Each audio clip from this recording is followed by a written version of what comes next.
So, good afternoon, everybody. We are exactly in the middle of the conference, so there is a special moment.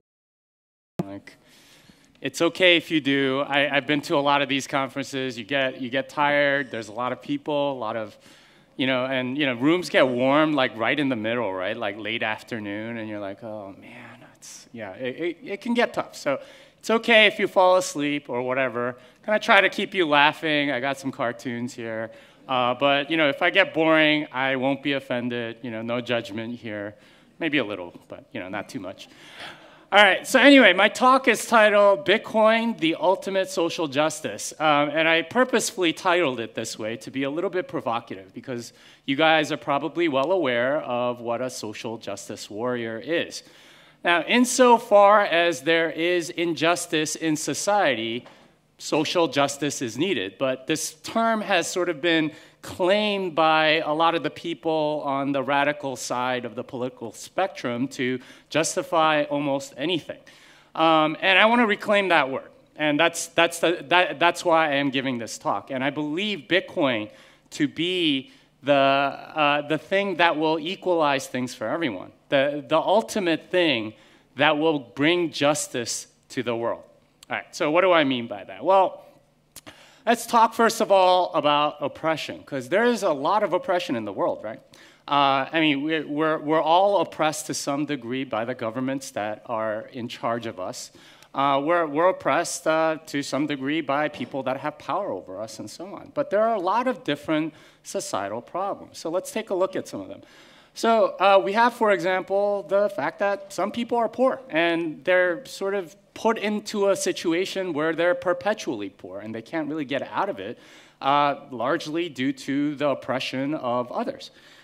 You also have the fact that, some people have more opportunities than others, which is to say that some people figure out ways to cheat the system a little bit, and other people don't know how to do it. So you end up with these weird nepotism situations that happen so frequently in sort of a fiat-based society that we live in. And the big thing is that people have power over other people.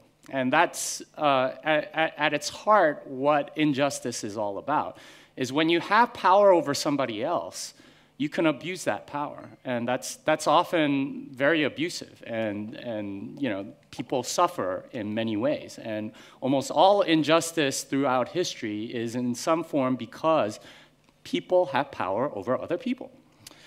All right, so the traditional way in which people think about social justice is to look at the symptoms, right? And the fact of the matter is that's kind of looking at the tip of the iceberg. You're looking at the fact that people are poor, or they don't have shelter, or they don't have enough to eat, or they don't have a job, or something like that. And the typical way in which the social justice warrior thinks about it is, how do I fix that symptom that's coming through? And I would submit to you that what we really need to do is look underneath. What is the actual cause? What's causing this? The other thing is that people that are in the charity, NGO, like social good sphere tend to think of social good very narrowly. Typically, it's something like this.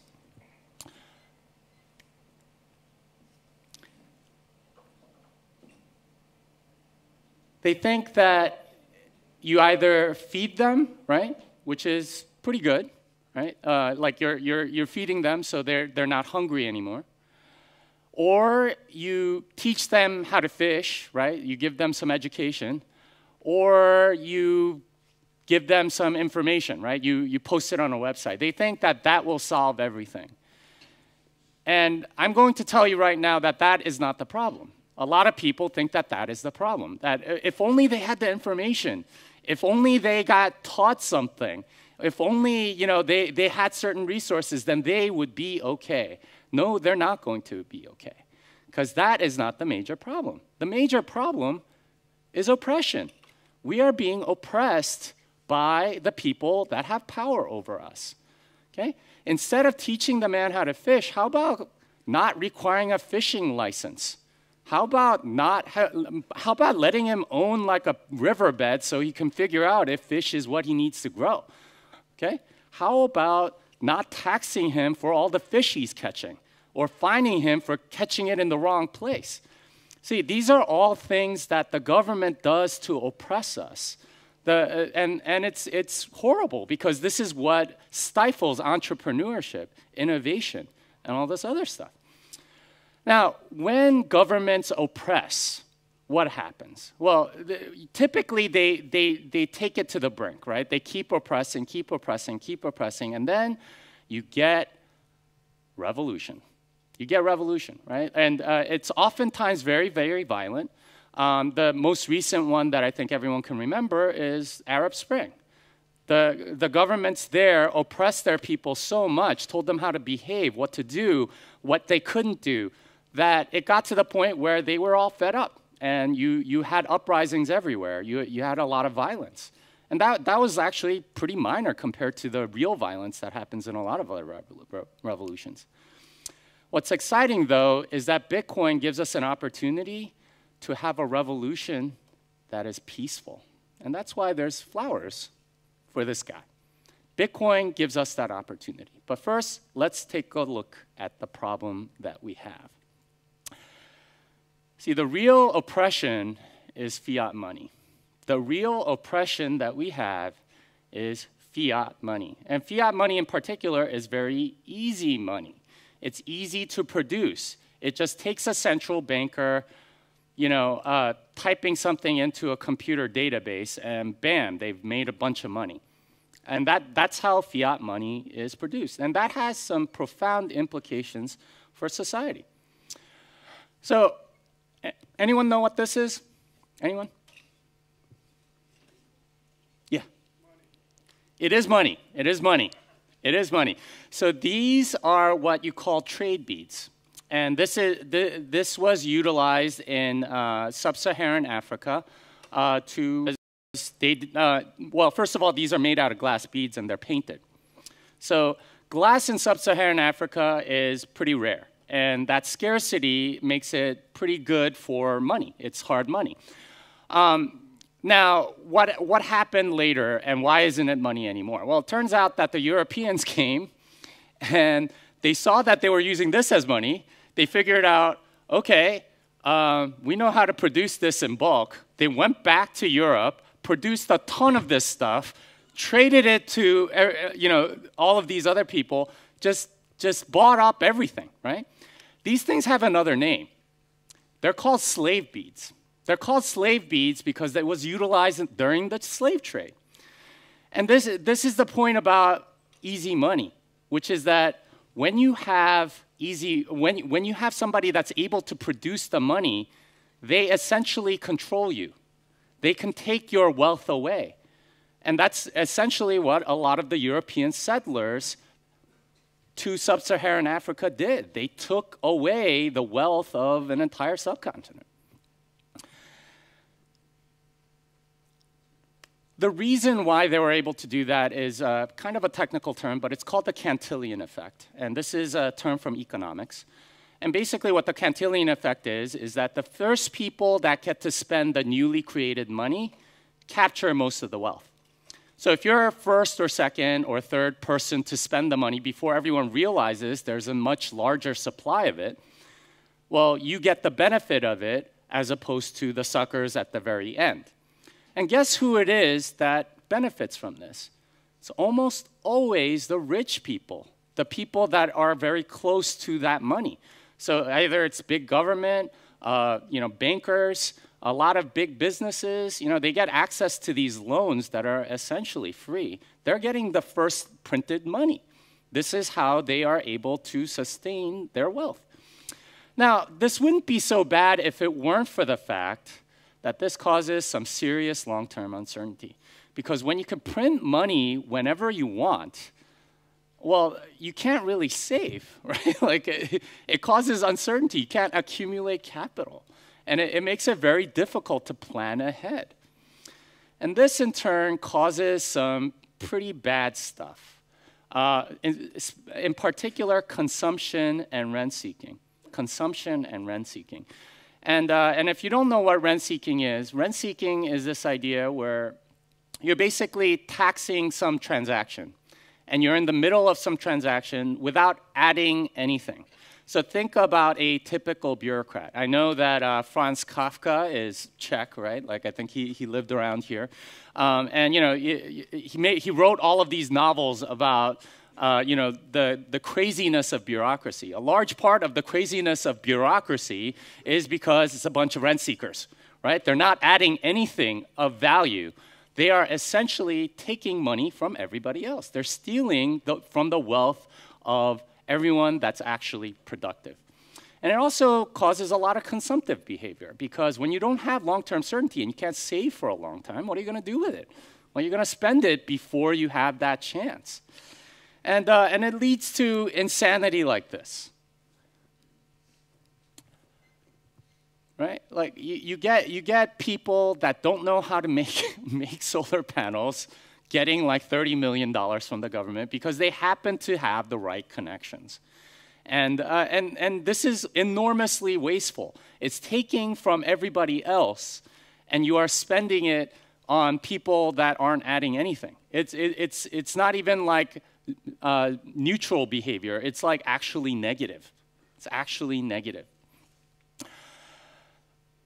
And this is the really sad thing about a fiat-based civilization. This is the question that people ask, right? Ask any college graduate, what's your biggest concern? How do I get a job? What do I do? And think about that question. Think about what that means, right? They're looking for their place in the world, quote unquote, right? They're looking for rent-seeking opportunities. They're looking for places where they can fit and do as little work as possible and get a salary. That is what a job in a typical fiat-based economy means. And this is what people have been asking for like the last 100 years under a fiat central banking system. And this causes some real social ills, like real social ills.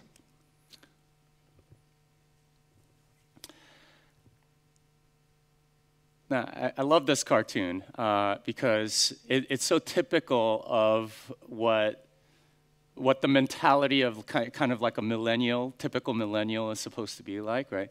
Like, and a sense of purpose, I guess, right? I would estimate that like something like 50% of the jobs out there are actually rent-seeking jobs, right? Between government bureaucracy and banking and like people in all sorts of jobs in corporate America, like ask any management consultant and they'll tell you, okay, at this big company, you could probably cut half of the people and nothing bad would happen. They're all rent seekers. In fact, it would probably improve because like, you know, you don't have to manage all of these crappy people. Now, if you are a rent seeker, think about what it's like to be a rent seeker, right? You know that you are not contributing anything. And you might have some rationalization in your mind, right? Like, nobody actually thinks of themselves as rent seekers. But your soul knows. Deep down inside, you know, right? Right? Like, think about what ails society today. We have epidemic levels of depression. Where do you think that comes from? There's a lot of people that don't have a sense of purpose because they know deep down that they are rent seekers, that they are taking and stealing from the rest of the economy, that aren't doing anything positive, and they're just leeches. And when you have that, well, what do? Right? You can get depressed and like be super unproductive, or you can try to drown that voice inside your head that's telling you that you are doing something completely worthless. And we have epidemic levels of that too, right? Whether it's alcohol or drugs or video games or sugar, right? Or, you know, TV or movies or sports or whatever. There's plenty of things to get addicted to, and that causes some serious consumption behavior because you're trying to drown that voice that's telling you you're not doing anything right. You're just a leech on society. And it's sad. It's sad. Now, what happens when you get enough people that are in that sort of state? Well, you get this. See, Rome didn't fall in a day. It took a while, but it was because there was monetary debasement. There were a lot of rent seekers towards the end. Diocletian famously kept debasing the denarii, right? It went from like 70% silver all the way down to like 5% silver, and even lower than that. And it got to the point where they had a society full of rent-seeking people, and then it falls. It falls, right? Like it's vulnerable to almost everything. It becomes a very fragile society because it's all top down. It's all top down. All right, so let's talk about money and how people make money and why fiat money is just so sinister and bad. Well, there's two ways to make money. The first is to make more of the monetary medium. So in the case of the trade beads or the slave beads that I showed you before, it was the European settlers that, that could gain money or the equivalent of money just by producing more of it, by going back and telling their glass blowers, hey, make us these beads and color them with paint, and we'll take them back to Africa and get a bunch of stuff for free. But they've made it much more efficient now. It's even easier. You don't even have to print it. You just like put it in a database. It's literally just like probably a script that they run or a button that they push. But that's one way to make money. It's to create more of that medium. Now, the second way is to provide goods and services, right? Like it could be a lemonade stand. It could be, driving an Uber car or something, right? Like you're doing something that benefits people. Now, the big thing about the former is that it does not add to society at all. And in fact, it's actually taking from society. When you print more of that monetary medium, you have a certain amount of wealth that's existent in civilization. And whatever you print, you're diluting everybody else's wealth. So in essence, you are stealing from everybody else. It's a form of taxation. And it's a very sinister form of taxation because so few people understand that it is stealing. And of course, they utilize this because they're not really earning it. They blow it like I don't know how many of you guys have been to a casino, but when you win a lot of money, there's a tendency for people to be extremely generous, right? And it's because they know they didn't really earn it. And that's kind of the mentality that a lot of these people have. The latter adds to society, right? When you have entrepreneurship, when you have innovation, you're actually adding to something. Because by definition, if somebody's willing to pay you, that means you're either doing something completely new, providing some sort of new good, or you're doing it better, faster, cheaper, more conveniently, something. You're doing something better. And you are adding to the wealth of civilization. You are growing the pie instead of finding your niche. You are growing the pie, right? And that's exactly what makes civilization grow. The thing is, when there's easy money, a lot of people go towards the former. They want to get into the money production business. And when there's hard money, well, they don't really have a choice. They go towards the latter. I mean, think about the last 40 years. Where have the best and the brightest people from the best colleges around the world, what have they been doing? Where do they go and find jobs? Investment banking, that's right, right? They go and try to get into the money production business. They're trying to rent seek off of money production. We could probably be on Mars by now if those people instead went and tried to create value for everybody. Instead, they've been rent seeking. They've been doing things that aren't really contributing. When there's hard money, though, like producing gold or something like that, or producing bitcoins, that's really hard. And it requires a very specialized skill set. And that means that most people aren't going to go into it unless you happen to have that particular skill set. Maybe you're very good at digging for gold, right? But if you don't have that skill set, you're going to go do something else because it's much more profitable for you. And that's what people end up doing in a hard money civilization. And when more people do that, that's how civilization gets built. That's what makes everything better. Now, I was born in Seoul, Korea, back in 1976, so you guys know how old I am. And even back then, it was very different. But I found this picture of what Seoul looked like back in 1900 and what it looks like now, right? This happened because people pursued entrepreneurship, because people pursued adding value to civilization. When you stop doing that, it starts to collapse. So there's a buildup during a hard money civilization, and there's a teardown during an easy money civilization, right? And this is very indicative of that. All right, so let's talk about the revolution. Bitcoin is that revolution. Bitcoin is that revolution. And the reason why it's the revolution is because we get property rights. We get property rights.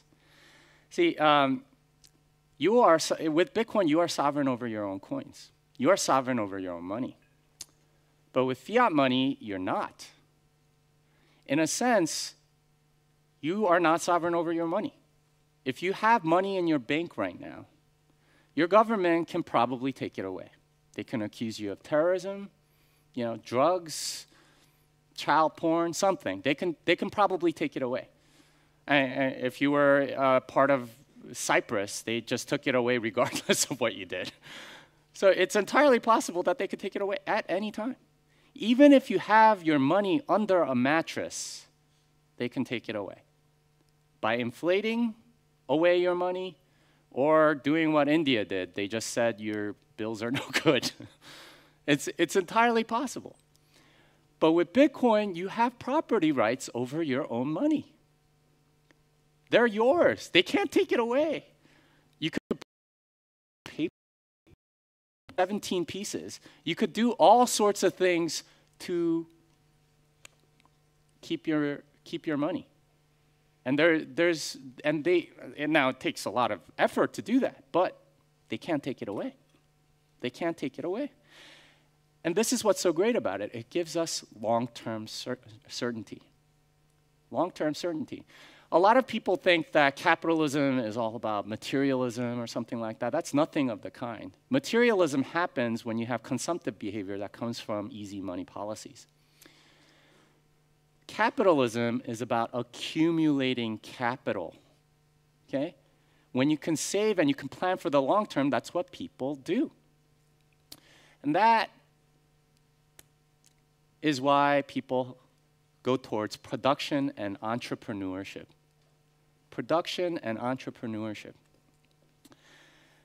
See, capitalism is the process of long-term investment. You accumulate capital so you can make even more money. There's a really great illustration in Safedean's book, The Bitcoin Standard, about how in the beginning, people probably tried to catch fish with their hands. And they would catch maybe 1 or 2 fish a day doing it that way. It's very difficult to catch fish with your hands. And then some guy said, you know what, I'm gonna work a little harder, catch a few more fish, so I could take a day to go and make a fishing pole. That's capital accumulation. That's capitalism. Then, maybe that pole you can catch 4 fish a day instead of 2. Now you have efficiency. So, maybe he gathers enough capital to be able to take a week off and build a boat. Now he can go out further and catch even more fish on a per capita basis. And you could keep going like that to the point where we are today, where a fishing vessel takes like 5 years to build and like millions of dollars. But, they go off the coast of Alaska, and a crew of like 8 people can catch like 100,000 fish in a week, right? That's the level of efficiency. That's capitalism. That's capitalism. It isn't about like buying the sickest TV or something like that. That's not what capitalism is. It's about future investment. It's about production and entrepreneurship. And this is the nice thing about hard money, about long-term certainty, because you start asking a different question. Instead of asking, where are the rent-seeking opportunities? How do I get a job? You start asking this question: what do people want? What do people want? And what's nice about this, instead of a job is typically very restrictive, right? They want particular skills, and they have certain archetypes, right? We want an accountant. We want a lawyer. We want a programmer. It's not really about you per se. It's just you happen to have those particular skills. When you're asking this question, you're thinking about all of yourself. I'm speaking to you right now. I was a coder for 15 years, right? I never did public speaking as a coder. They never paid me to do that.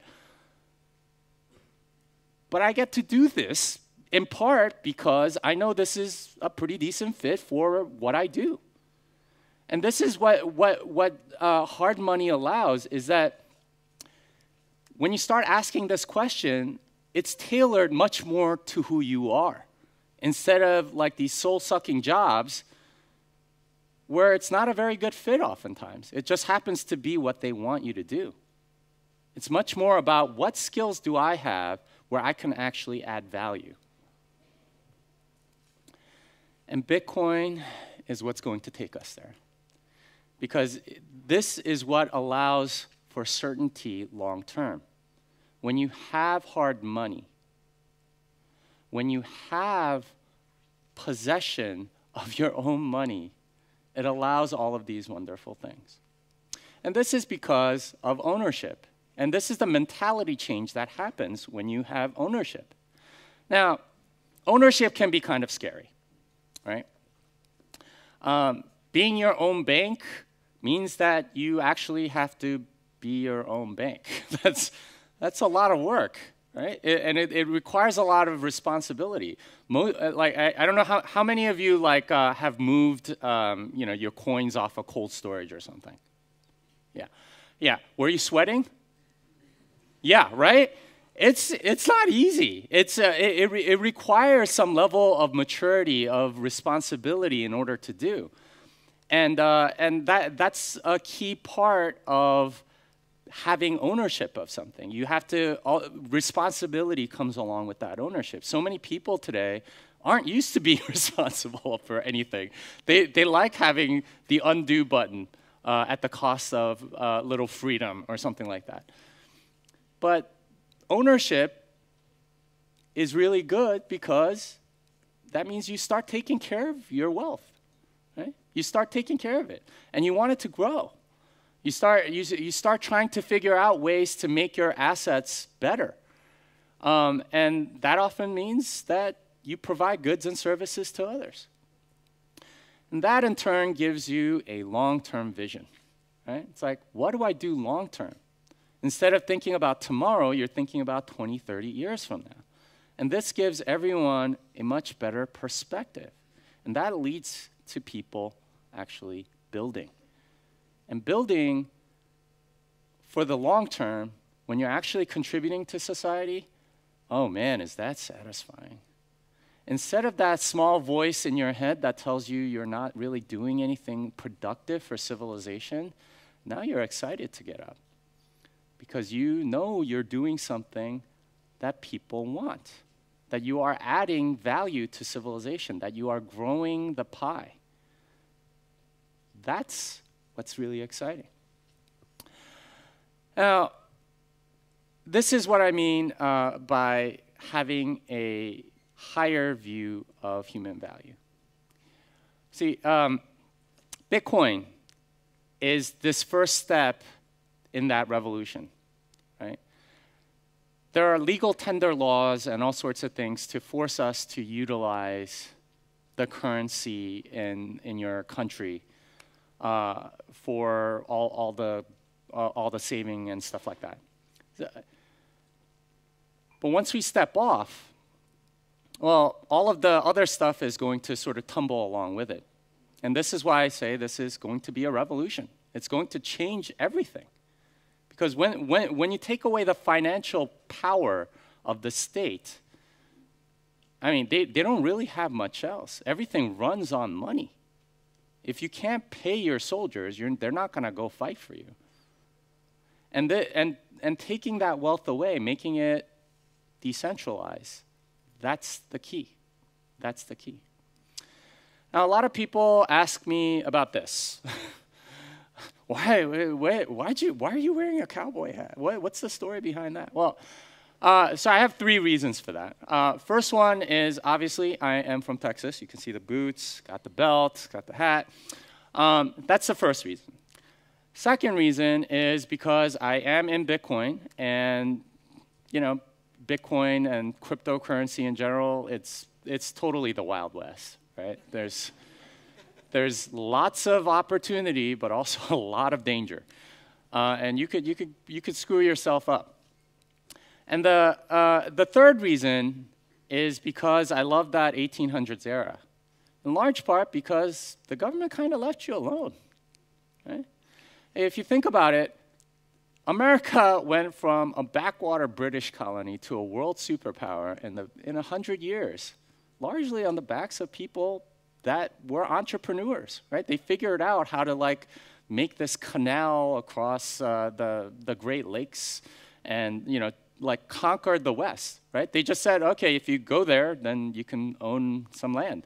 And people were like, all right, we'll go. And guess what? You promise them stuff, and they'll take care of it. They'll do a good job. And that's where I want to get to, right? That's the vision that I have for this world under Bitcoin. So when you have self-sovereignty, when you own your own things, when you have long-term vision, it changes everything. It changes everything. And this is how we're going to get there. This is the first step, is to take away the monetary power of the state. When we take that away, man, you remove oppression from so many forces, right? Because you take the monetary power away, they don't really have much else. They really don't. And here's the thing, self-sovereignty really builds civilization. It does. The last era where that really happened was from 1870 to about 1910. And that era was called the Gilded Age, La Belle Epoque. And this was when the entire world was on the gold standard. Okay? And that was a wonderful time. On a per capita basis, we had more innovation, we had more inventions, more entrepreneurship. Yeah, all sorts of stuff happening that made the world better. And that was largely on the back of the fact that people controlled their own money. Since then, we've had all sorts of weird professions come up, right? Investment professionals, portfolio managers, foreign exchange traders, right? None of that existed back on the gold standard because you didn't have foreign exchange, you didn't have central banks, you didn't have investment professionals because your wealth would last. You didn't have to protect it by putting it into weird stores of value, which pretty much everyone does right now, right? Like if you have a 401k, you have to invest in 90 different things because who knows what might happen to any one of those companies. This is something that was built during the Gilded Age. Anyone want to guess where that's from? Yeah, all right, good. Somebody's obviously from there. You might think, okay, wow, that's a beautiful building. And typically people think, okay, well, that's got to be like some nice city in Europe or maybe even America or something like that. Not the case. This is Mexico City. See, prosperity lifts everything, right? It wasn't just the first world countries that got all of the prosperity. It trickled down to everything. Because when you have freedom, everybody wants to build. There's an opera house in Mexico City, right? And this was built during La Belle Epoque. This is what you get when you give people freedom. And this is ultimately what I want to talk about, is that I believe that social justice warriors or the people that are into that thing have a very low view of human value. They see people in Africa starving and they go, okay, well, we need to feed them, we need to house them, we need to clothe them. That's how they view the people, as liabilities that need to be taken care of. That's not my view. See, the real value of human beings is that we have the capacity to innovate, to create. And that is the tragedy of the civilization that we live in today. Because so many people are oppressed, they don't have the opportunity to express their creativity, their ingenuity, their inventiveness, their entrepreneurship. They don't have that opportunity, and that's the real tragedy. Think about all of the people that are poor and oppressed right now. If you unleash them in the world and allowed them to create their own businesses, figure out what other people want, instead of being anxious because they have a boot on their neck, how would the world change? How would the world change if you just got off their back? Instead, we have power-drunk people in all sorts of governments that just want to control everybody. That's the real tragedy. And this is why I am so opposed to like the SJWA. They just want their guy in charge. If only my guy were in charge, everything would be okay. They want a centralized solution to a decentralized problem. I want a decentralized solution to a decentralized problem. It isn't about passing laws. It isn't about diverting resources or remaking the pie and changing the allocation of things. It's about giving people the opportunity to create, to grow the pie, to make wealth. That's how civilization changes. That's how we become a better civilization. That's how we get ultimate social justice. Thank you very much.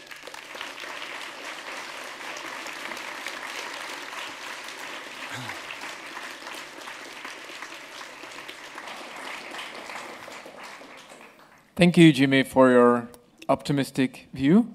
And I think there might be someone having some questions, so please raise your hand.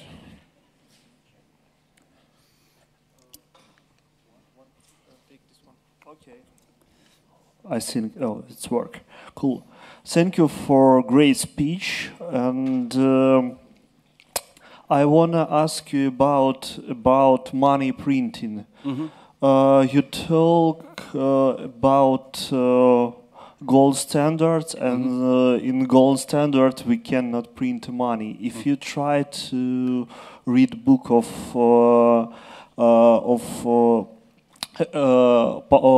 De Soto in book Money, Bank Credit and Economic Cycle write about that in gold standard bank can print money because they get this money like deposits and took to other as credit, so it's credit expansion, and we can run credit expansion in Bitcoin too. So if you look to exchange right now, you can think about exchange like a bank, and so the question: is it hard money?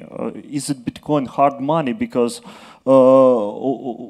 we don't know. We don't know about exchange. Is it have 100% of deposits or not? Yeah.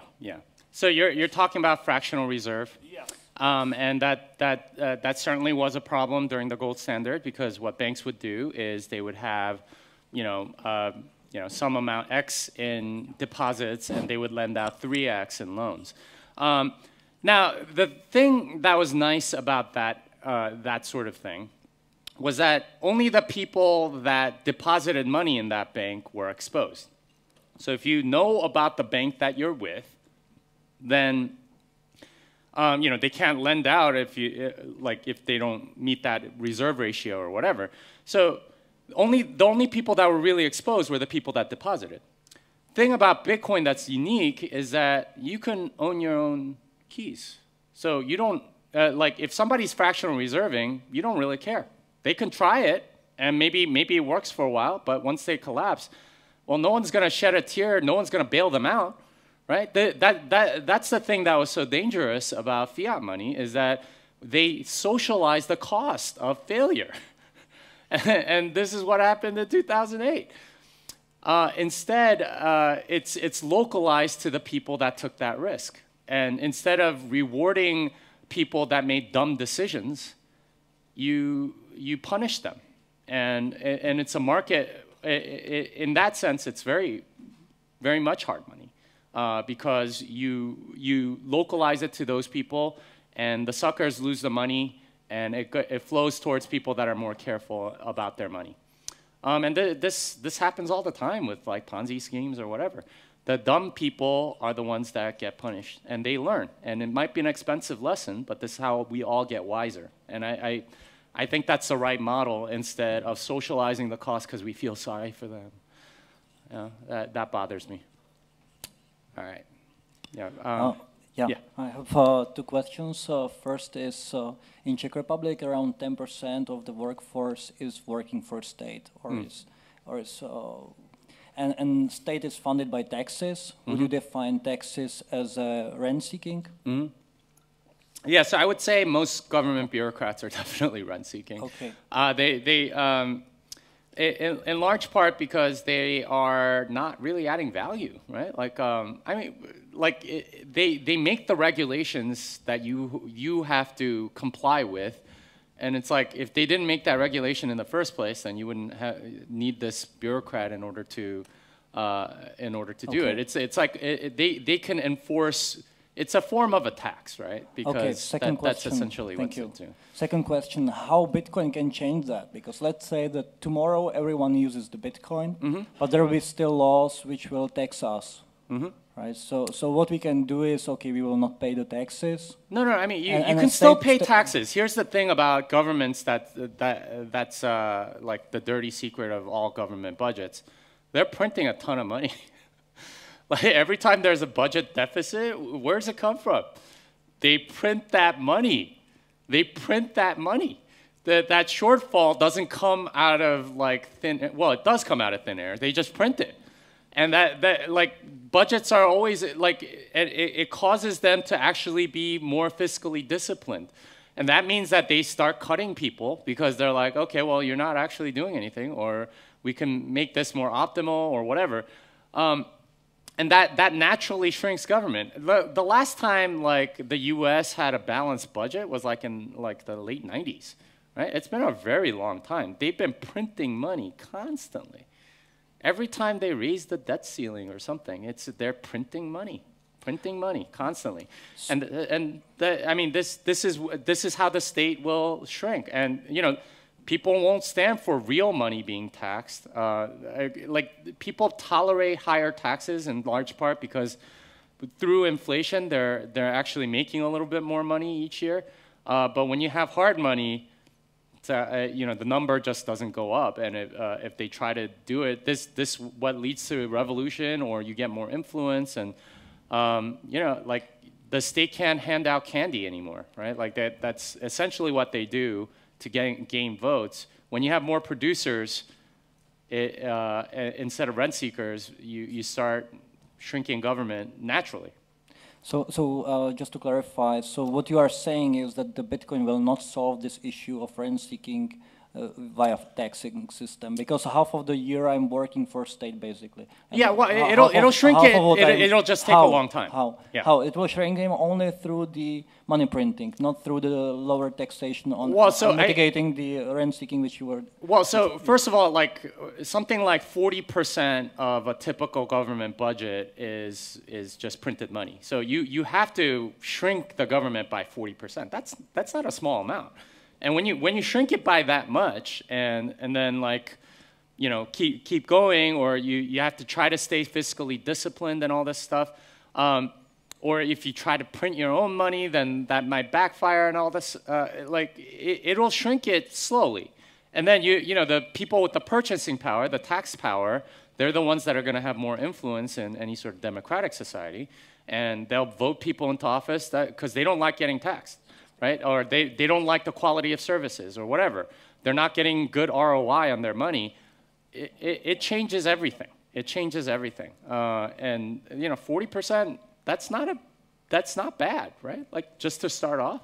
And as you move towards like smaller and smaller government, especially with respect to war, by the way, because war budgets are enormous, and they're almost always from printed money.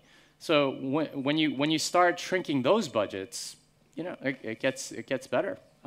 So it does solve the problem at least partly.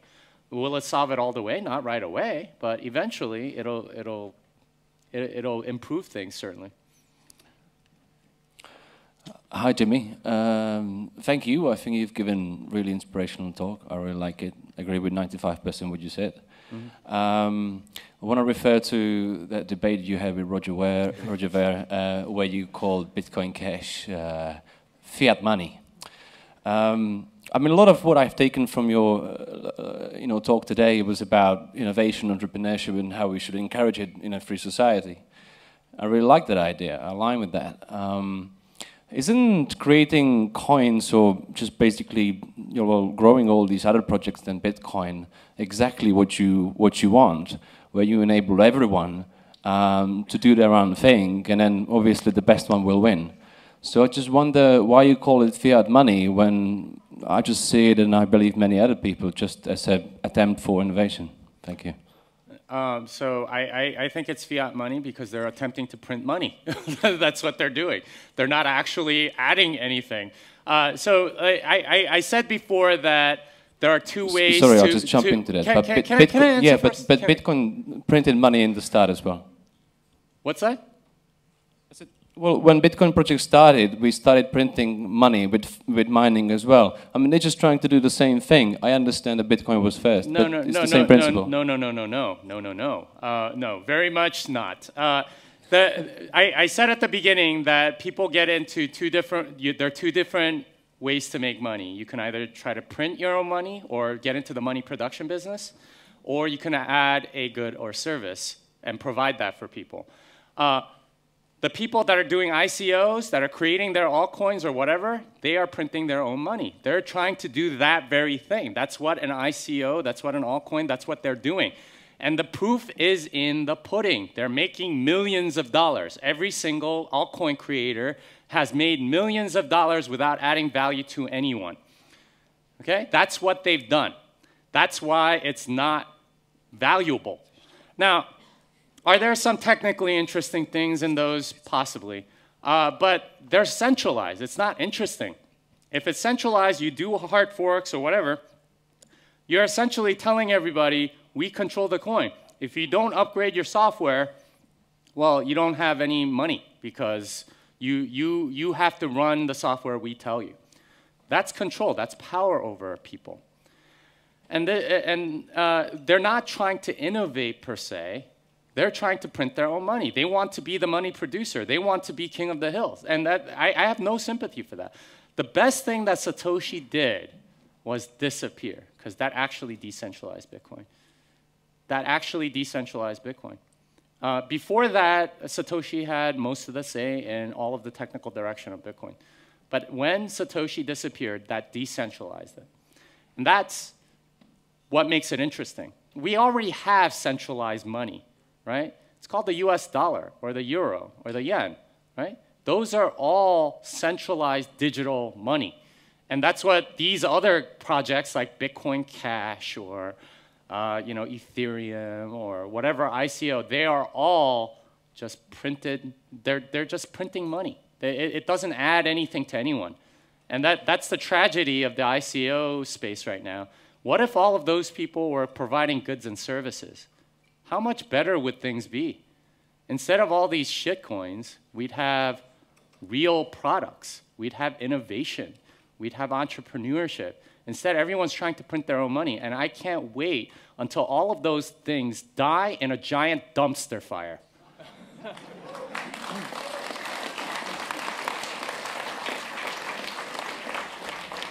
I can't hear you.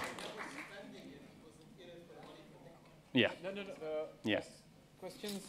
So, thank you for the talk. I also enjoyed your discussions on the cruise with Roger. My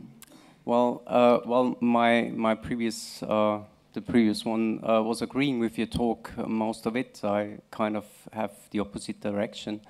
Regarding especially the rent seeking, I was kind of working for a long time, so basically you're sort of offended me by calling me a rent seeker. And actually the people working and not the capitalist being the rent seeker is kind of a weird kind of view on it. Nevertheless, my question goes in another direction. What is productivity, entrepreneurship, or not rent seeking in hodling? In hodling, I mean that's just capital accumulation. So that's the capitalism part of money. But I mean, back to your thing about rent seeking, I'll fully admit, when I was a coder, there were definitely parts of my job that were rent seeking. I didn't want to get fired, and a lot of coders do this. They make sure that they know something that no one else knows so they can keep their job, right? Because you're taxing any changes to a particular part of your code base. And this is kind of the natural human instinct. You want to keep your job. You want a steady thing. I mean, I don't mean to be morally judgmental per se. I'm just telling you what it is, right? Like you are taxing transactions and not really adding value oftentimes. And that, I mean, like, it's not all rent seeking all the time, but there's probably, many of you that have worked in large corporations, there's at least like 50% of your day probably spent in useless meetings that don't add anything to anyone, right? Like that, and that should tell you, okay, if you were actually being productive and doing something worthwhile, you wouldn't spend time doing crap that doesn't do or accomplish anything. So, I mean, that should be prima facie evidence of rent-seeking behavior that's sort of completely embedded in our society today because of fiat money. Thank you very much. You opened a big topic. It requires a lot of discussion, but we have to cut it because we ran out of time. But thank you very much, Jimmy Song. And we continue in 8 minutes. Oh,